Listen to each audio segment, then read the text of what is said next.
San Antonio drops its evergreen lawsuit against the firefighters union. The last vestiges of a criminal past are erased for the wrongly convicted San Antonio Four. And the latest figures show an increase in dollars and jobs from San Antonio tourism. This is your Express Briefing podcast for Tuesday, December 4th. Subscribe to this and other free content at expressnews.com/podcasts. And get each day's top news and sports headlines delivered to your inbox at expressnews.com/newsletters.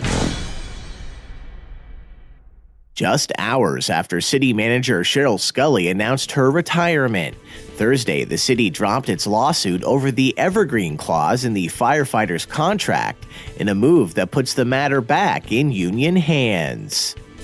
But the decision was largely symbolic, following a ruling by lower courts against the city.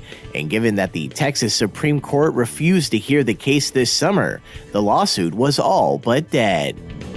However, the city had refused to drop the suit unless the San Antonio Professional Firefighters Association agreed to drop its lawsuit against the city at the same time, which the union would not do.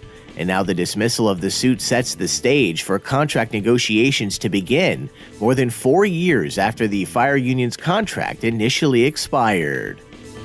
While union leaders did not return phone calls seeking comments, since the city filed its lawsuit in the fall of 2014, President Chris Steele has maintained he would begin negotiations within 7 days of the suit being dropped.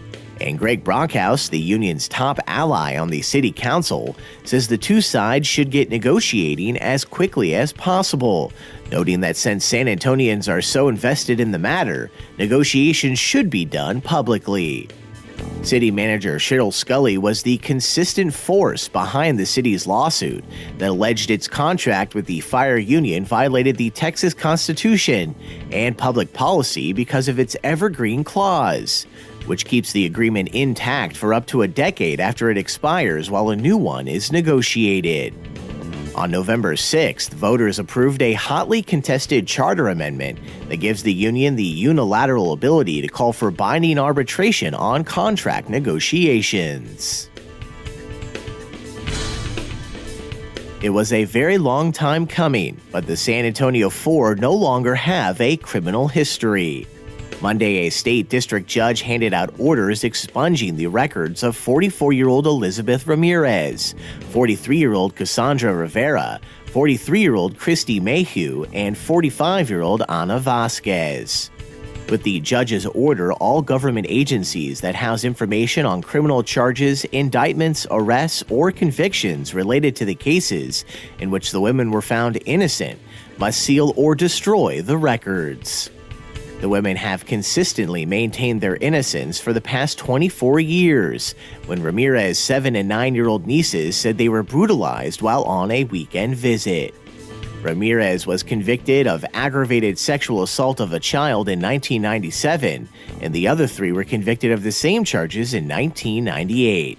But after the women served nearly 15 years in prison, one of the nieces publicly recanted, alleging that family members told her to lie because they were upset her aunt had come out as a lesbian. Her father also allegedly was upset Ramirez had spurned his advances.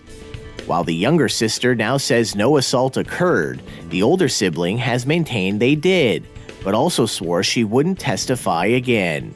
The four women were exonerated by the state's highest criminal court in 2016.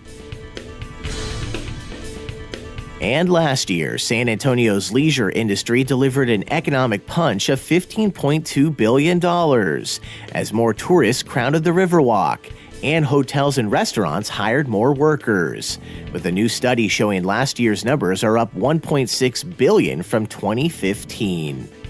Commissioned by Visit San Antonio and other groups, the report found the city's leisure industry employed 1 out of every 7 San Antonio workers last year, and that the industry also represents a significant source of support for our local governments, generating $214 million in tax and fee revenue for the city and $419 million for Bexar County, school districts, and other government entities.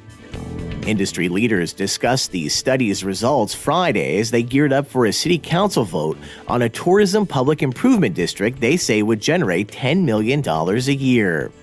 Business leaders say the creation of the new district, which council members will vote on Thursday, will help San Antonio remain competitive with other cities. And that's your daily San Antonio Express briefing for Tuesday, December 4th. Subscribe to this and other free content at expressnews.com/podcasts.